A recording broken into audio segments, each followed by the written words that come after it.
Mesdames et messieurs, bonjour à toutes et à tous.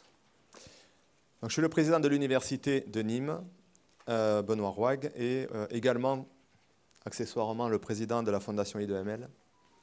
Et je vous souhaite la bienvenue à l'université pour ce colloque.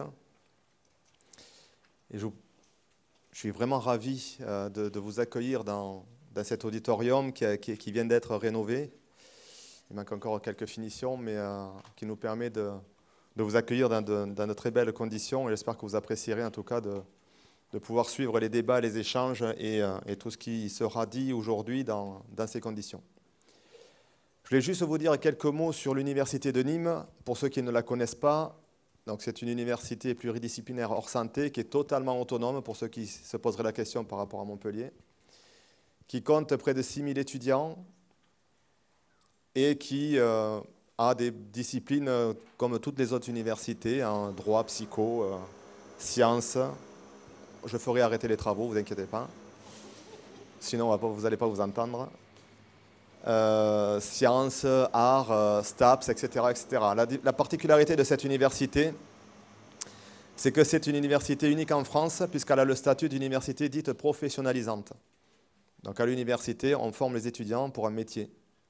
Si on regarde les définitions du petit Larousse ou de je ne sais plus quel dictionnaire, ce n'est pas écrit comme ça en fait.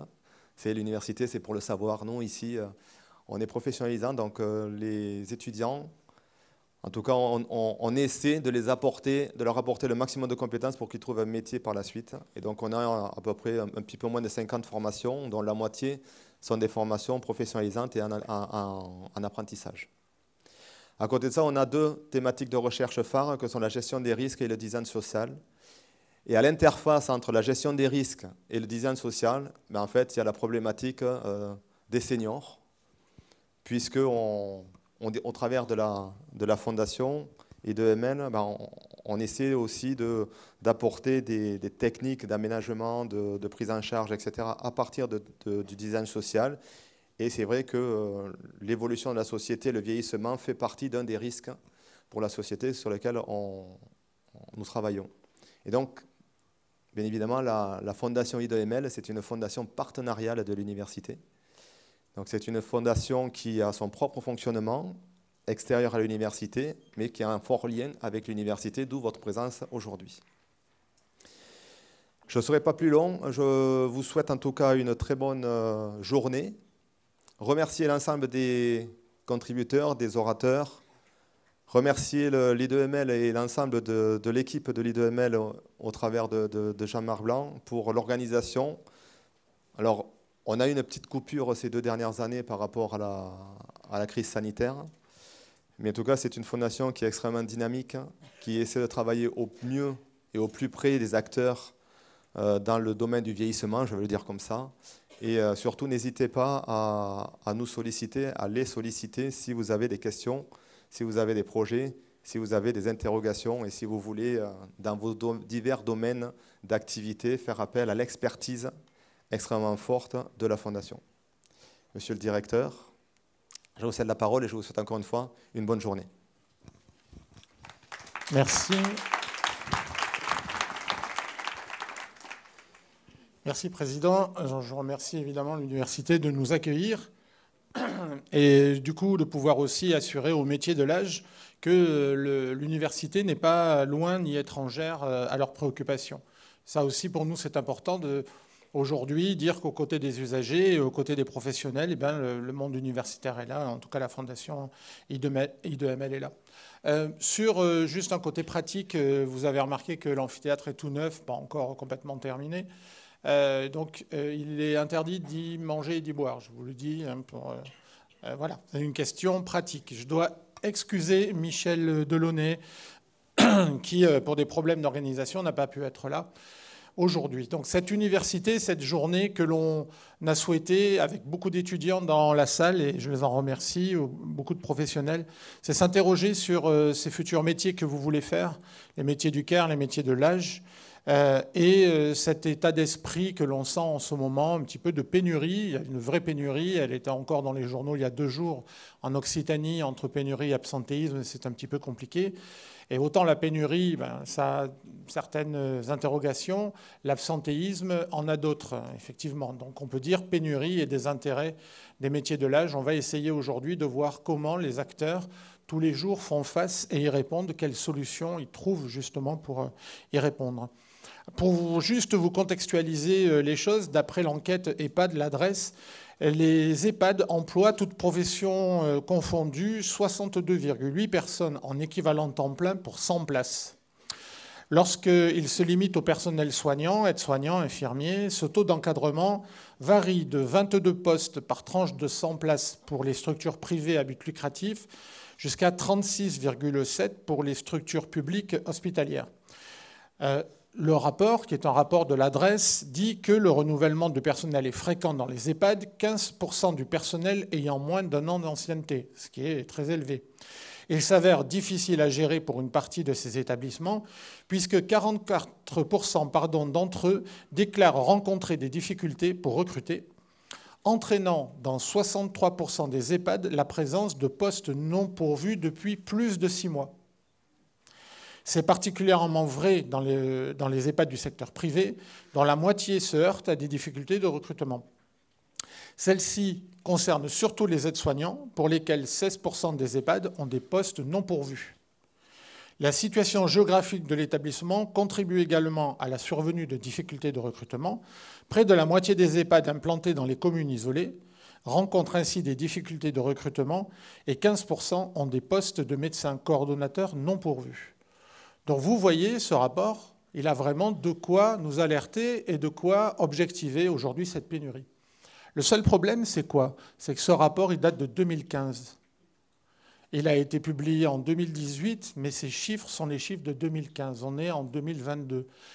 Alors, évidemment, pendant la campagne présidentielle, tous les jours, vous avez entendu parler des vieux. Tous les jours, vous avez entendu parler des soignants. Tous les jours, ou pas peut-être. Donc ça veut dire que depuis 2015, cette situation endémique que l'on connaît déjà encroute le secteur. Et pour l'instant, on n'a pas fait grand-chose quand même pour y remédier. Donc j'espère que cette université, dont les minutes sont notées, enregistrées et seront remises au cabinet du ministre Combes, aidera à faire un petit peu bouger les choses. J'en profite pour saluer aussi le défi autonomie de Saint-Étienne, avec lequel on aura une connexion sur leur table ronde au sujet des métiers de l'âge. Pour commencer, je laisse la parole à une actrice de terrain avant la première table ronde. J'invite Anne Ferrari, qui est directrice du pôle gérontologique de la Croix-Rouge de Nîmes, à venir un petit peu vous parler de son quotidien de directrice.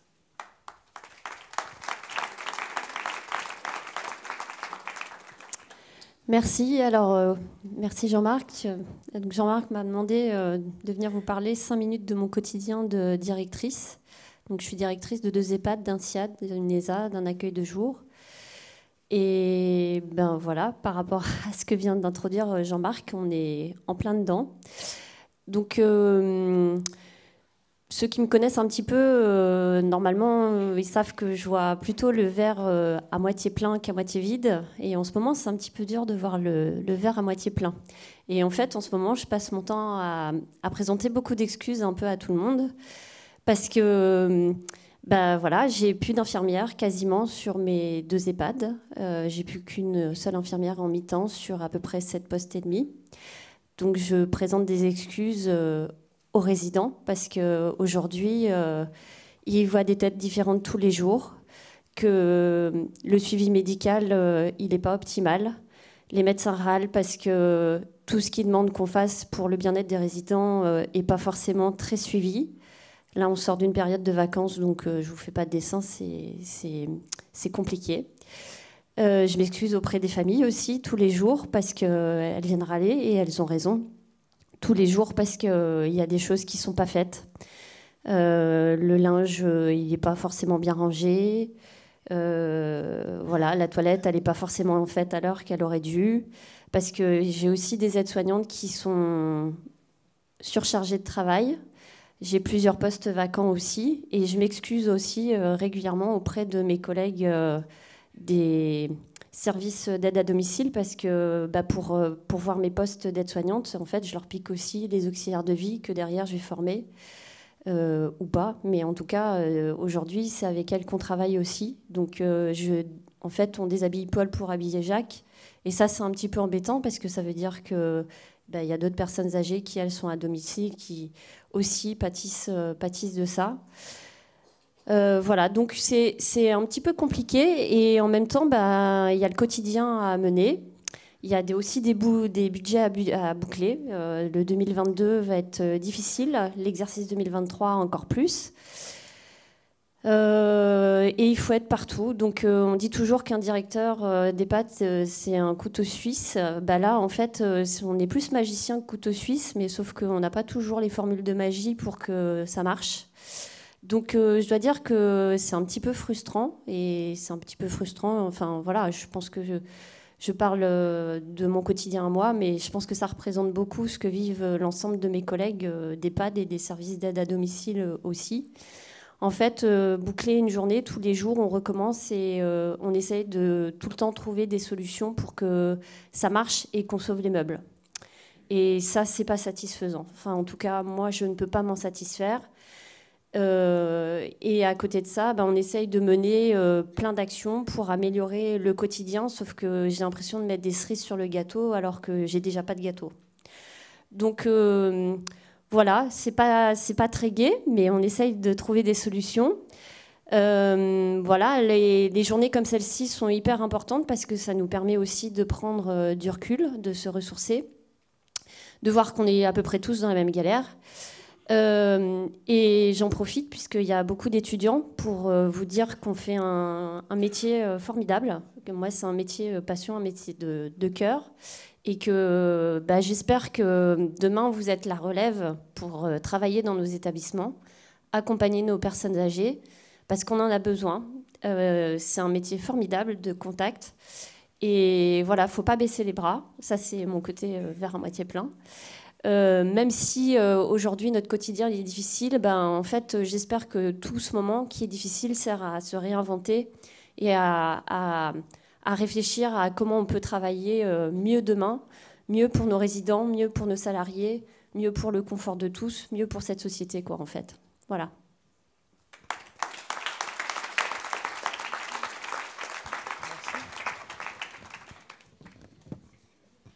L'ancien infirmier que je suis et l'ancien directeur d'EHPAD que je suis, plus soi. Voilà, on a voulu commencer par la réalité du terrain, qu'elle puisse vous dire, vous entendez tous les jours parler de bientraitance des personnes âgées, mais là, je pense que la situation aujourd'hui est un petit peu compliquée. Pour en parler tout de suite, j'appelle la première table ronde, donc Jérôme Sartori, Dominique Villa, Thomas Godard et Bruno Modica, s'il vous plaît. Ça va ?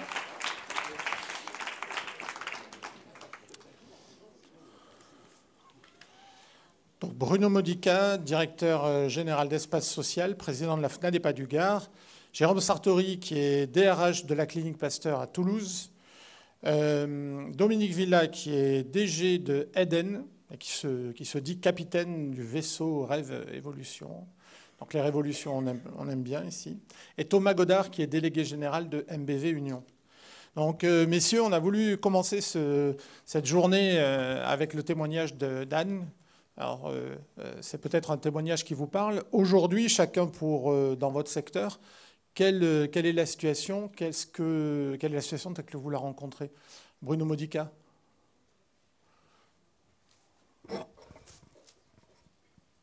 Bonjour.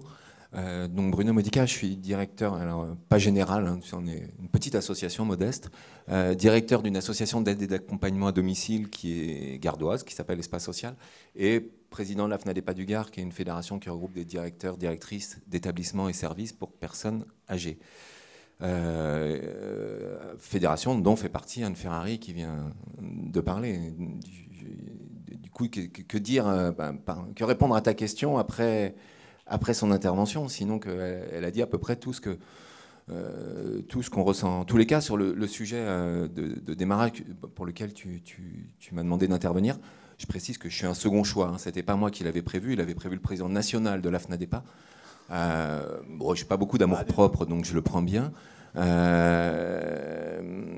puis, il ne pouvait pas aujourd'hui. Donc, de toute façon, voilà. Tu nous demandes voilà, comment on rend attractif les métiers du care. Après, ce que vient de nous décrire Anne, alors, je ne vais pas te redonner la situation, mais je me suis posé la question sur ce sujet-là. Et à chaque fois qu'on me pose la question sur ce sujet-là, j'arrive pas à préparer d'intervention. Je suis complètement sec. En tous les cas, j'y arrive plus.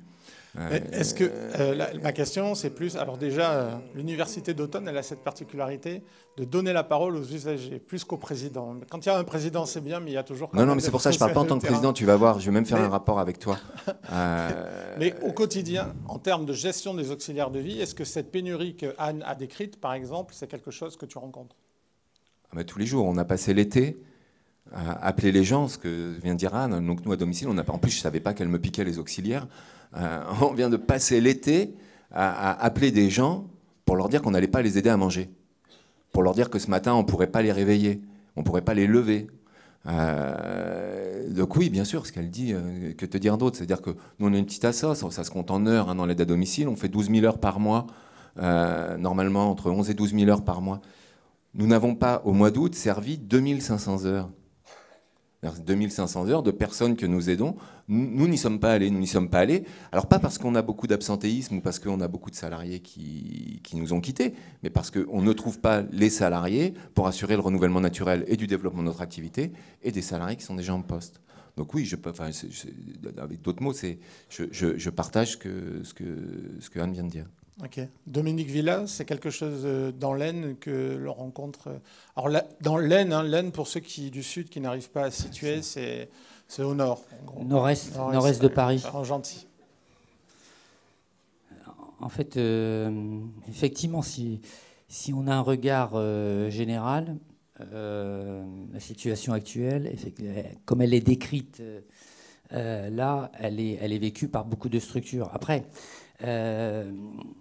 le témoignage, moi, que j'apporte, il va être un peu contradictoire finalement par rapport à celui-ci. C'est-à-dire que si on me pose la question de comment ça va actuellement dans notre service c'est à peu près 20 000 heures. Hein, c'est un service d'aide à domicile classique, 20 000 heures par mois. Ces problèmes d'attractivité et de fidélisation est moindre, fortement moindre que dans une structure basique. Alors après, on pourrait dire, est-ce que c'est dans l'Aisne? Non, évidemment, c'est pas un climat local, ça n'a strictement rien à voir. Mais c'est un certain nombre de mesures qu'on a pu prendre, que je pourrais expliquer un tant soit peu, qui fait que la structure est beaucoup plus visible par des candidats. Effectivement, pour le coup d'un service de soins autre, on ne vient pas nous les piquer. Ou alors, vraiment, je ne le vois pas. Mais ça veut dire qu'en termes d'activité, on progresse depuis plusieurs années et on parvient, même s'il reste des difficultés de pénurie, on parvient quand même à remplir notre mission et à ne pas avoir un service dégradé, même en période estivale. Est-ce qu'il y a vraiment un été dans l'Aisne? Bon, Thomas Godard. C'est une attaque, mais à mon avis, tu n'aurais jamais dû le faire si tôt. Je veux dire, stratégiquement, c'est une erreur. Thomas Godard. Quand on a le regard d'un délégué général, MBV Union, c'est plusieurs types de structures. Cette difficulté, elle remonte du terrain? Oui, alors MBV Union, effectivement, c'est un groupement associatif et mutualiste qui réunit une cinquantaine d'établissements et services dans plusieurs métiers. Donc il y a effectivement des EHPAD, des services d'aide à domicile, des résidences autonomie, foyers d'accueil médicalisés. On a un EHPAD dans l'Aisne. Moi, j'ai pu constater les 3 fois où j'y suis allé que c'était l'été, à chaque fois. Voilà, grand soleil, donc attention aux préjugés. Et oui, évidemment, enfin, le décor a été planté. On a des problématiques d'embauche partout, on a des problèmes de fidélisation de nos personnels. On a passé l'été très difficilement. Voilà. Moi, j'ai en tête un établissement le 19 août, 7 personnes diabétiques insulinodépendants, et puis personne jusqu'au dernier moment pour administrer des traitements, alors qu'on a appelé tous les établissements du coin. Pourtant, on en a quand même quelques-uns en Occitanie. Appel aux agences d'intérim, appel aux libéraux. Impossible de trouver quelqu'un. Voilà. C'est un exemple parmi d'autres. Mais ça montre le niveau de tension dans lequel on est. Le mode dégradé est devenu le mode de fonctionnement par défaut. Ça génère de l'épuisement, ça génère de la frustration. C'est des plannings qui sont à refaire sans arrêt dans le cadre de l'aide à domicile. Et donc, effectivement, c'est compliqué de voir le verre à moitié plein là aujourd'hui, compte tenu de ce qu'on voit sur le terrain. Et alors, on en parlera sans doute, mais je ne vais pas dévoiler sans doute la suite des discussions, mais le Covid a aussi été un moment de bascule. Il y a un avant et un après Covid, avec des métiers qui théoriquement devraient faire sens et devraient attirer du monde, qui aujourd'hui attirent de moins en moins. Et j'ai en tête un service d'aide à domicile qui n'arrive pas à recruter parce qu'il y a un entrepôt Amazon à proximité qui lui fait concurrence. Voilà, parce qu'il y a des horaires stables, parce qu'il y a une navette qui les amène du centre-ville jusqu'à l'entrepôt, parce que c'est beaucoup plus conciliable en termes de vie privée, et c'est la situation dans laquelle on est aujourd'hui. Merci. Effectivement, vous soulevez un point intéressant parce qu'on dit qu'aujourd'hui, les gens ont tendance à déserter les métiers basiques pour aller vers les métiers de sens. Aujourd'hui, si on n'est pas dans un secteur d'activité qui a du sens, je ne sais pas très bien où on peut en trouver. Et pour autant, il y a quand même une pénurie ou des difficultés. Jérôme Sartori, vous êtes le représentant un petit peu du sanitaire. Vous êtes la voix du sanitaire. De manière globale, sans parler pour l'instant des solutions que vous avez pu mettre en place à la clinique Pasteur, donc qui est une clinique à Toulouse. Aujourd'hui, quels sont les échos qui vous viennent du secteur sanitaire par rapport à cette problématique ? Bon, je vais essayer d'amener une petite touche optimiste. Aujourd'hui, c'est les secteurs de la santé. Dans le secteur de la santé, c'est le plein emploi, évidemment, que ce soit infirmiers, soignants. Toutes les structures recherchent en même temps du personnel, que ce soit médico-social ou sanitaire. Donc le sanitaire, pour ceux qui ne savent pas trop, c'est tout ce qui est clinique ou hôpitaux, avec une prise en charge de la chirurgie, de la médecine, etc., etc. Et donc effectivement, nous aussi, dans le sanitaire, on subit la période actuelle. Il est très difficile, pas d'être attractif parce que le secteur de la santé est attractif. Et c'est des métiers qui ont du sens, et prendre soin de l'autre a du sens.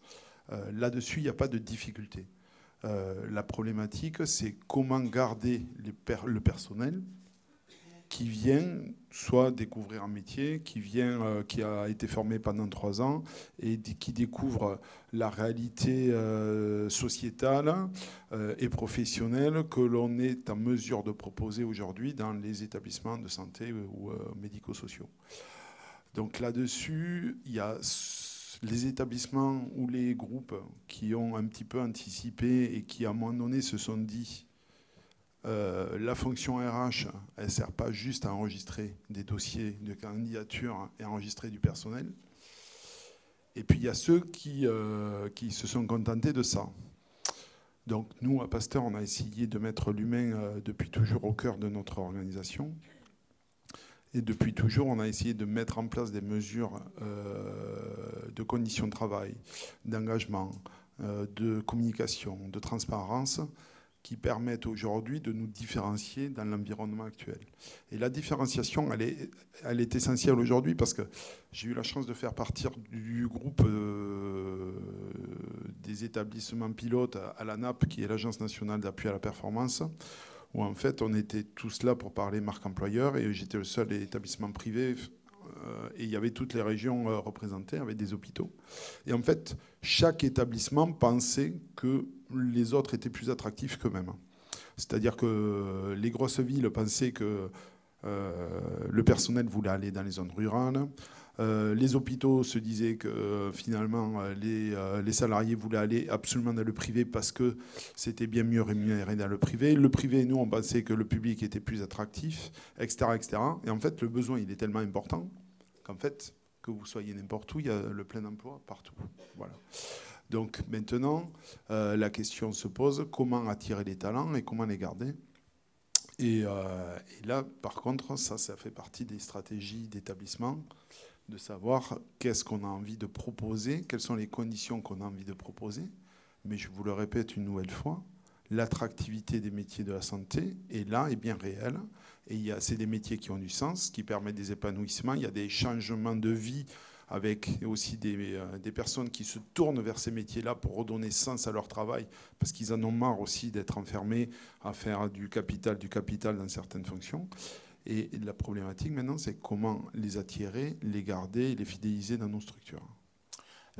Thomas, tout à l'heure, Thomas Godard a pris cet exemple que j'ai trouvé... vous pouvez garder le micro, Jérôme Sartori. Que j'ai trouvé intéressant, de la comparaison entre l'attractivité, effectivement, de l'entrepôt Amazon, etc. C'est vraiment très, très pertinent. Et des solutions qu'a imaginé finalement Amazon pour faciliter aussi les choses.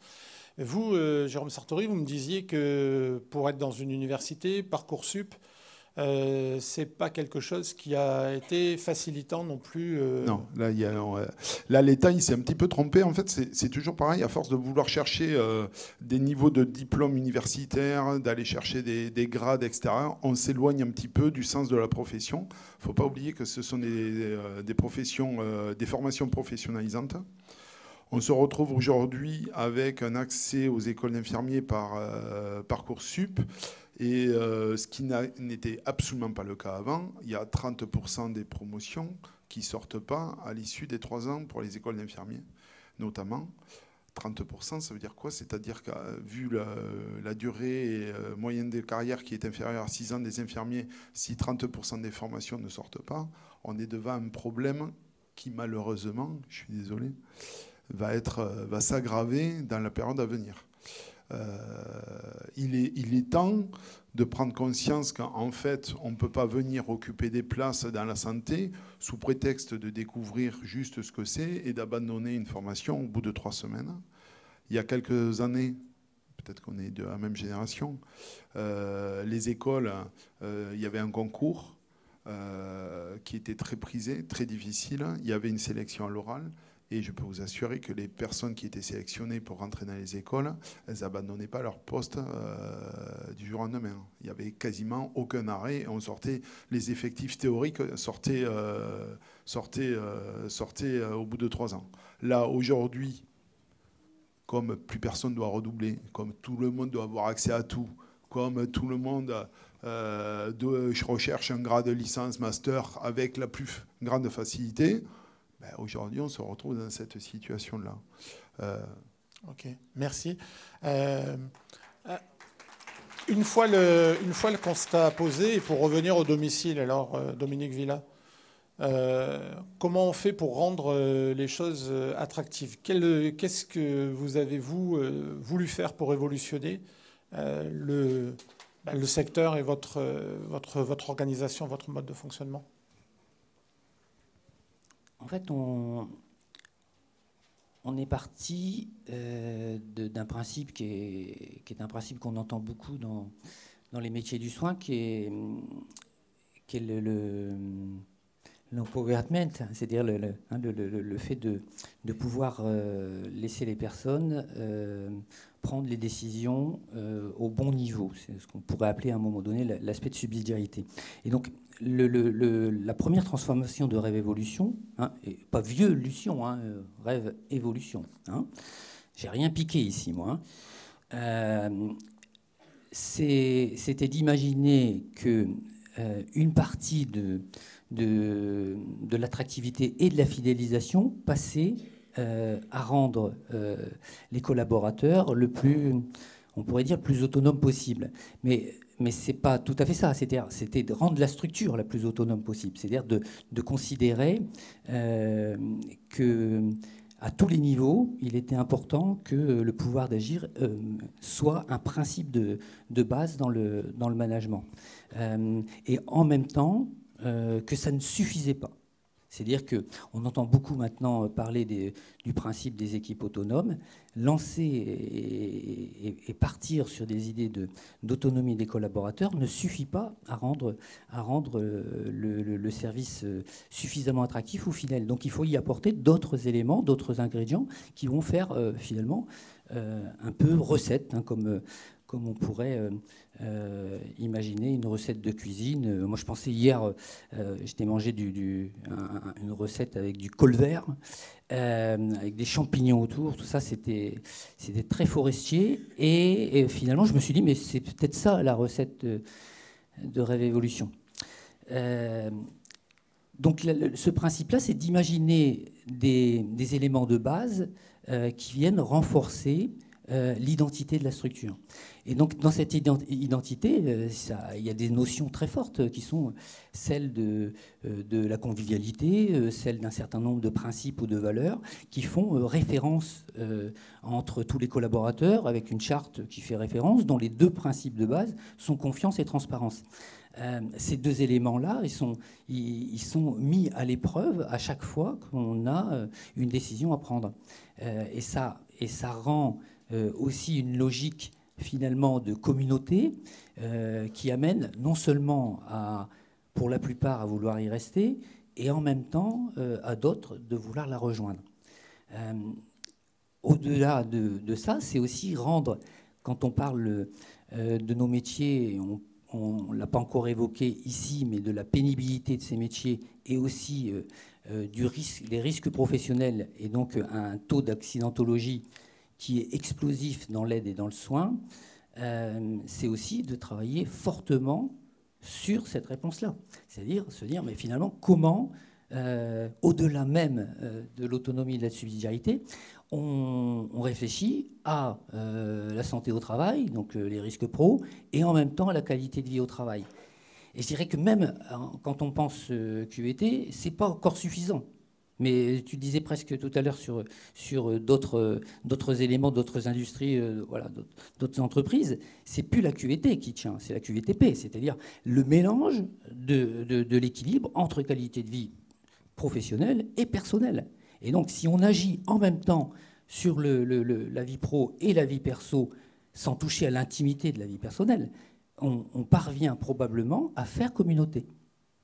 Vous me disiez également que quand même, vous avez imaginé des solutions par rapport à la pénibilité ou aux contraintes particulières du métier d'auxiliaire de vie, en termes de véhicules, en termes d'organisation. Mais là, du coup, il vous faut quand même un appui du tiers, c'est-à-dire le payeur, c'est-à-dire le conseil départemental. Ici, on a plusieurs personnes qui sont responsables de direction d'autonomie ou dans différents conseils départementaux. Mais vous avez quand même un dialogue particulier avec votre autorité de contrôle. Oui, mais ce dialogue-là, il existe depuis plusieurs années. On a été une des premières structures à être en CEPOM aide à domicile. Donc on l'a construit, on l'a élaboré. C'est un travail de lobbying et en même temps de réponse politique territoriale locale. C'est sûr que ce dialogue-là, il n'est pas toujours évident. Déjà, il y a un certain nombre de départements qui sont des départements totalement hors clos, c'est-à-dire de toute façon qui décident sans les acteurs.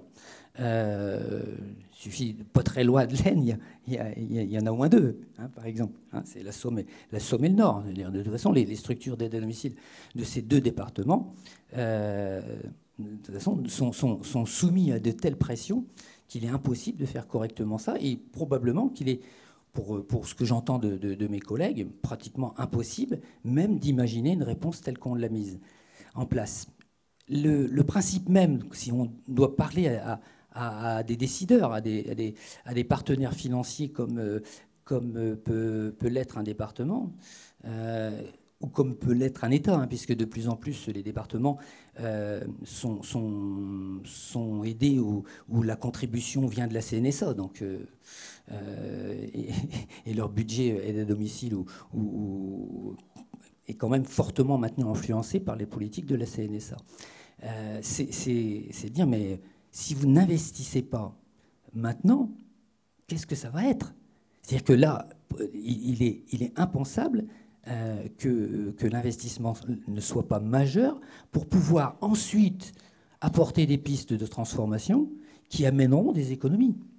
Okay. Et je pense que la plus grosse difficulté qu'ont les départements, c'est de dire on n'a pas les moyens, le département de l'Aisne étant un département des plus pauvres de France, on n'a pas les moyens, on les a plus ou on les aura pas, alors que c'est une erreur. De toute façon, il faut investir maintenant.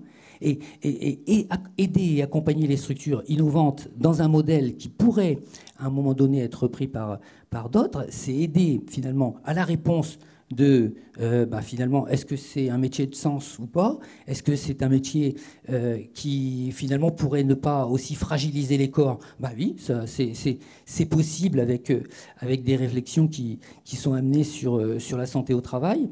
Est-ce que dans l'organisation même du travail de l'aide à domicile, il ne manque pas quelque chose qui est absolument nécessaire et qui fait que de toute façon ça ne marche pas? Ce principe-là même, c'est le temps.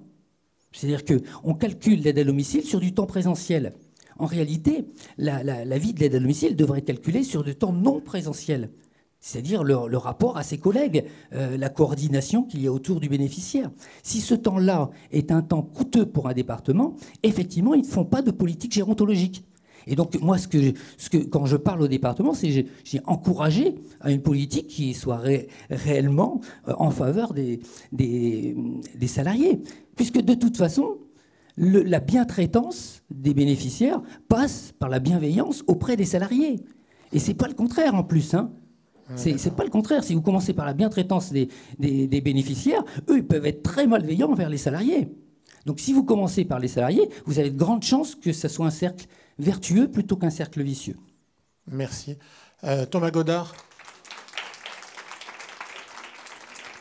MBV Union réagit comment alors face à la crise? Qu'est-ce que aujourd'hui vous pensez mettre en place? Alors, avant de parler de ça, je peux bien revenir sur la question du sens et de l'attractivité, parce que ça me semble assez central. Vous disiez que l'attractivité dans les métiers de la santé est là, que c'est des métiers qui ont plein de sens. Je suis d'accord avec ça. Dans la santé, dans le médico-social, dans le social, ces métiers ont plein de sens. Et pour autant, avoir du sens n'en fait pas forcément des métiers attractifs. C'est-à-dire qu'on peut avoir une attractivité théorique et en pratique se rendre compte que en fait, le compte n'y est pas. On voit ça dans les métiers de l'éducation, on voit ça dans les métiers de l'accompagnement de la petite enfance, accompagnement des personnes âgées, accompagnement des personnes handicapées. En théorie, oui, effectivement, c'est des métiers qui font sens. Et dans une période où effectivement la quête de sens est peut-être pas devenue centrale, mais occupe quand même une bonne place, on ne devrait pas être dans des pénuries telles qu'on les connaît aujourd'hui. S'il n'y avait pas de questions à se poser sur l'attractivité, on ne serait pas là aujourd'hui, en fait. Et moi, ce que je perçois, c'est qu'il y a un trop grand décalage entre la manière dont les gens se verraient exercer un métier d'accompagnement auprès de ces publics et la manière dont ils l'exercent en réalité. Et ça tient à quoi? Ça tient à des problèmes de rémunération, ça tient à des problèmes de pénibilité physique dont on ne tient pas suffisamment compte, ça tient au fait qu'il y a une charge émotionnelle dans l'accompagnement des personnes fragiles pour laquelle il y a finalement assez peu de considération aujourd'hui, et c'est des métiers qui ne sont pas reconnus socialement. Voilà, quand on se dit moi plus tard je veux travailler auprès des personnes âgées, on dit ah oui, t'es sûr, tu veux pas quand même choisir un autre métier? Ça devrait pas être comme ça. Voilà.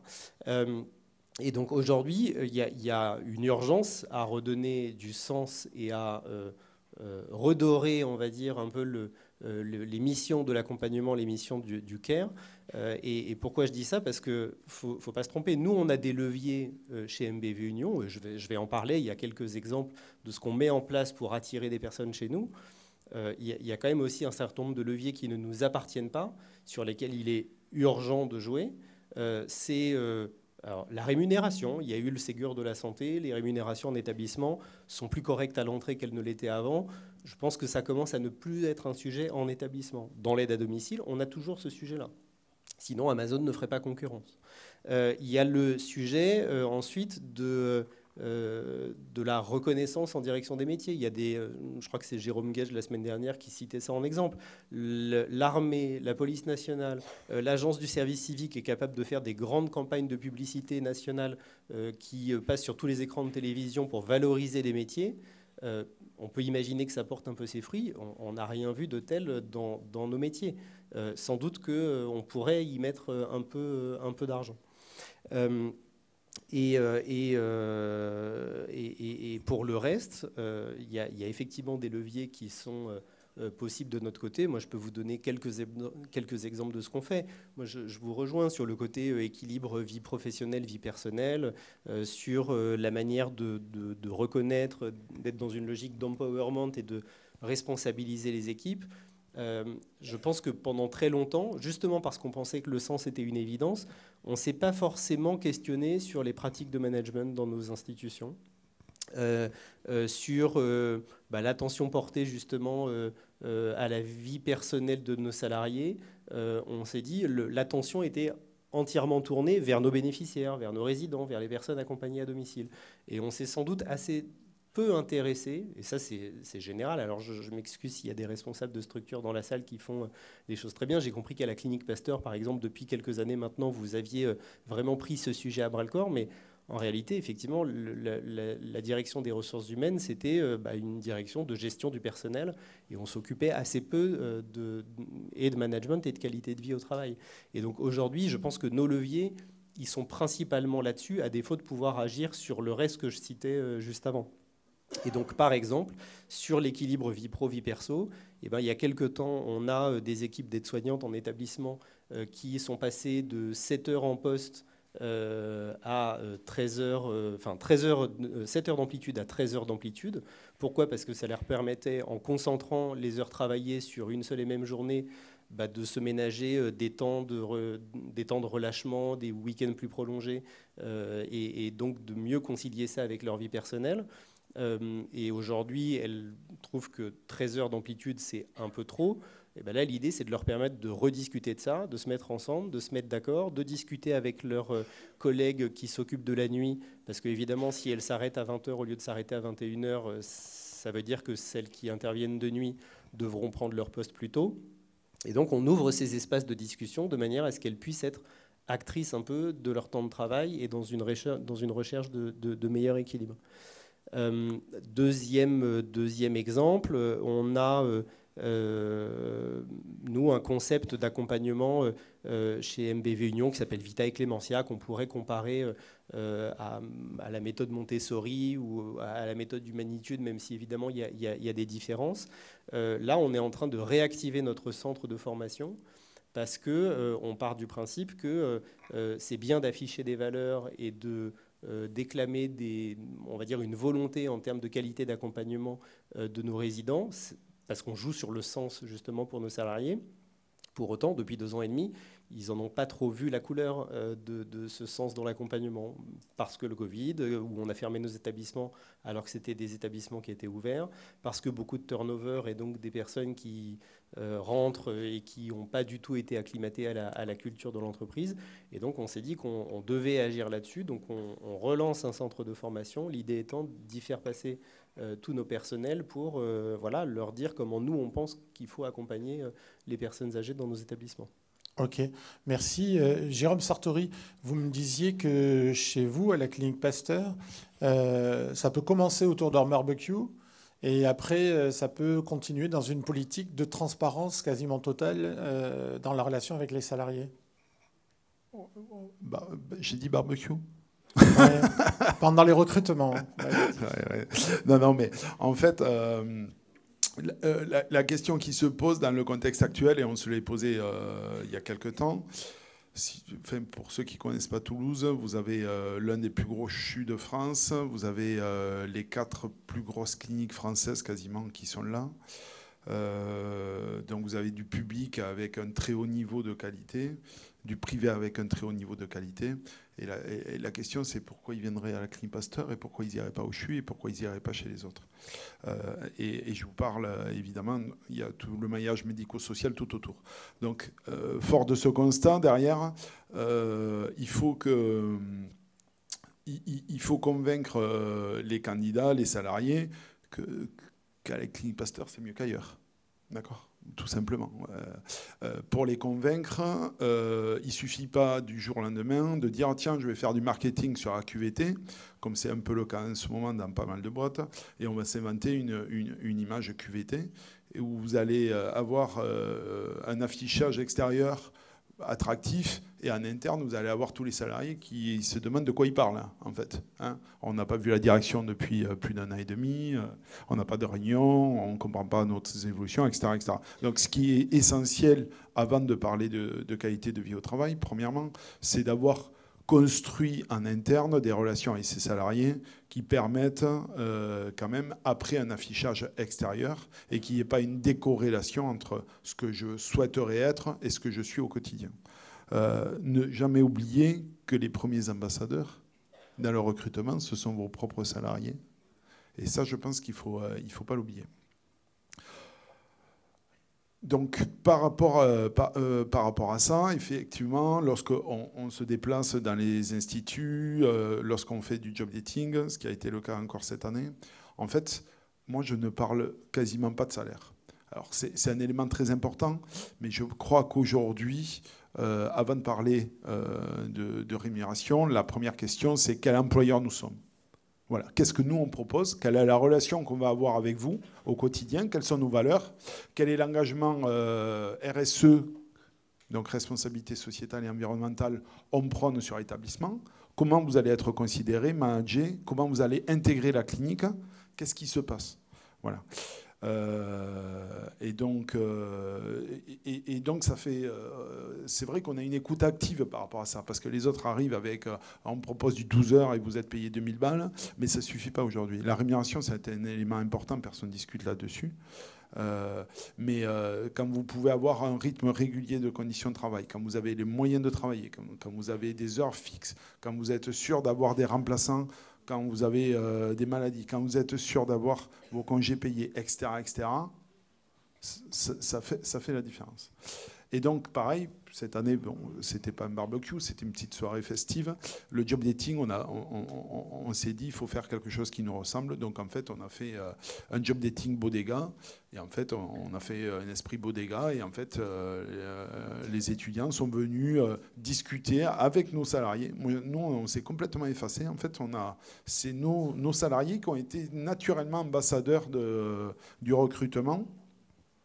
Et ce qui n'était pas forcément prévu, parce qu'au départ, ils étaient là pour nous accompagner avec quelques cadres. Et puis, c'est eux qui ont pris le lead. Et en fait, et le discours, il est beaucoup plus puissant, en fait. Beaucoup plus puissant, parce que ce sont vos futurs collègues qui vous expliquent qu'il faut travailler là. Alors, malgré tout, je vais vous dire, malgré tout ça, ça donne une envie de travailler, bien sûr, à la clinique. Mais malgré tout, on a quand même du turnover. Donc, ça veut dire quoi? Ça veut dire que si vous ne faites pas ça, alors que nous, on recrute plus de 250 personnes par an sur 1200, donc il y avait 20% de turnover, on en serait où? On serait avec des fermetures, on serait avec une incapacité à proposer de soins de qualité, etc., etc. Tous les 2 ans, on fait des enquêtes sociales pour se mesurer. Il y a 94% des salariés de la clinique, tous métiers confondus, qui aiment leur métier. Donc on est passé de 88 qui était très bon à 94. 94% aussi qui trouvent leur sens de travail utile, qui sont contents des conditions. Et malgré tout, avec ces niveaux de satisfaction, on a 25% de turnover. Donc vous voyez la difficulté qu'il peut y avoir aujourd'hui dans la situation actuelle. Ouais, les chiffres parlent tout seuls, effectivement. 5 dernières minutes, il nous reste, c'est toujours un petit peu frustrant. Bruno Modica, dans le quotidien, alors du coup, sur le territoire, ici, on fait quoi?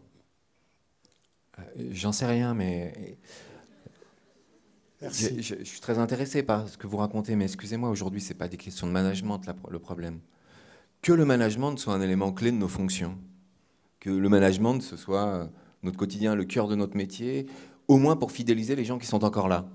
Au moins pour leur donner envie de rester. Et bien sûr, je peux que partager tout ce qui a été dit. Mais pardonnez-moi, aujourd'hui, c'est pas ça. J'étais à un colloque dans le Tarn sur cette question-là lundi.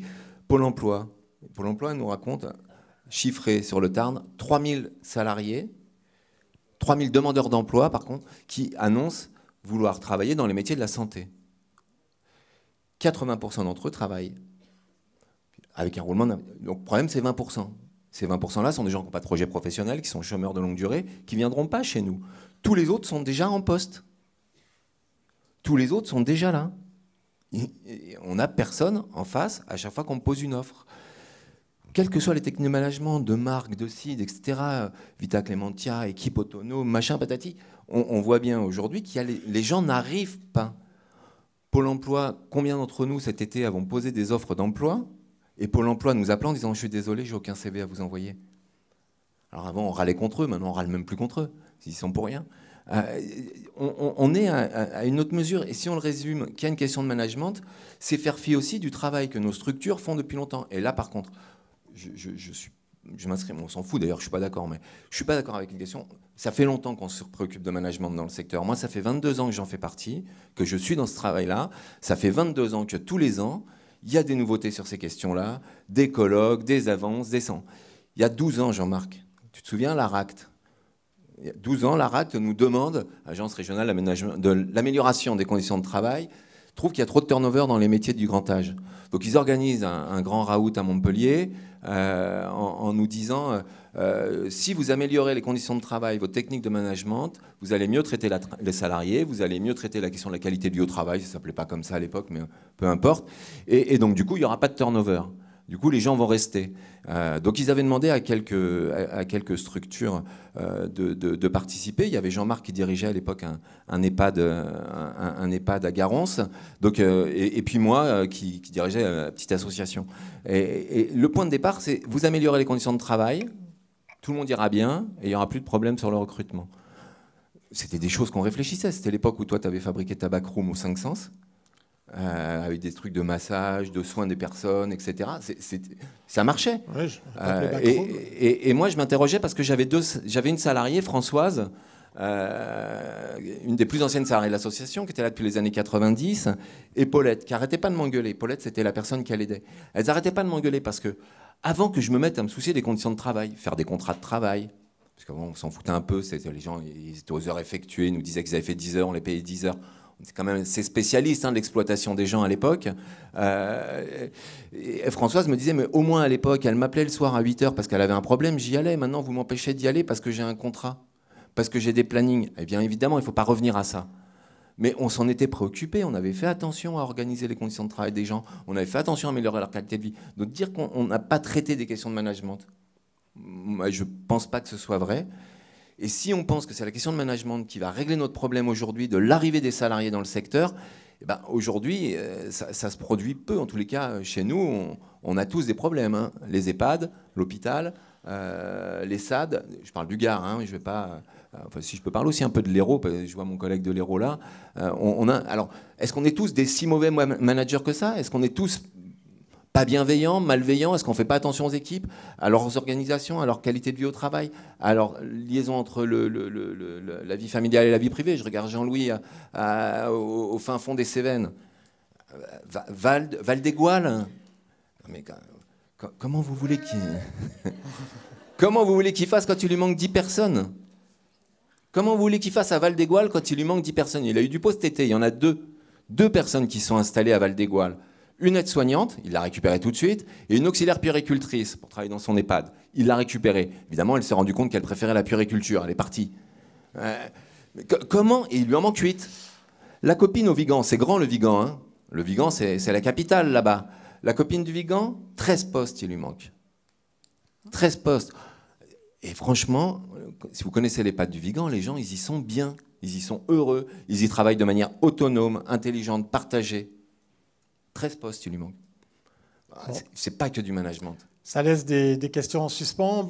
Thomas Godard, vous vouliez répondre vraiment en 2 minutes parce que on est contraint par le temps. Ce sera même moins de 2 minutes, mais quand je parlais du management, je dis juste que en fait, les leviers sur lesquels nous, on peut agir aujourd'hui, c'est le management.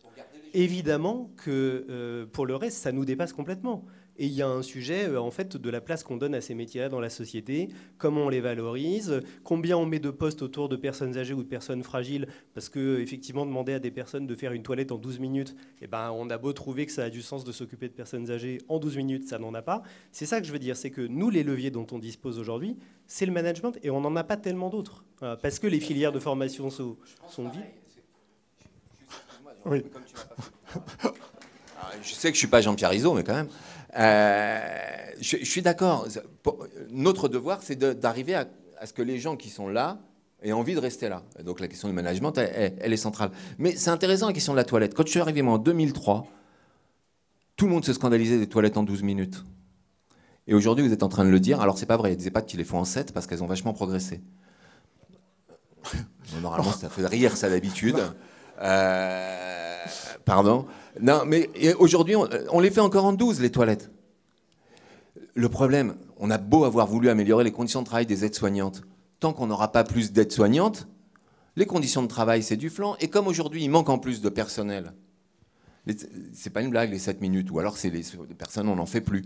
Et ça rejoint aussi sur la question des heures dans l'aide à domicile. C'est pareil, quand on aide une personne en Girin à 30 heures ou à 65 heures, c'est pas tout à fait pareil. On est bien d'accord. On est obligé de rester là. C'est vrai que c'est ce que j'avais un peu dit en préambule, si vous voulez. Moi, il me semble que c'est un vieux problème. C'est une question qui revient. Et je ne suis pas sûr que les grandes lois, autonomie ou quoi, y régleront quelque chose.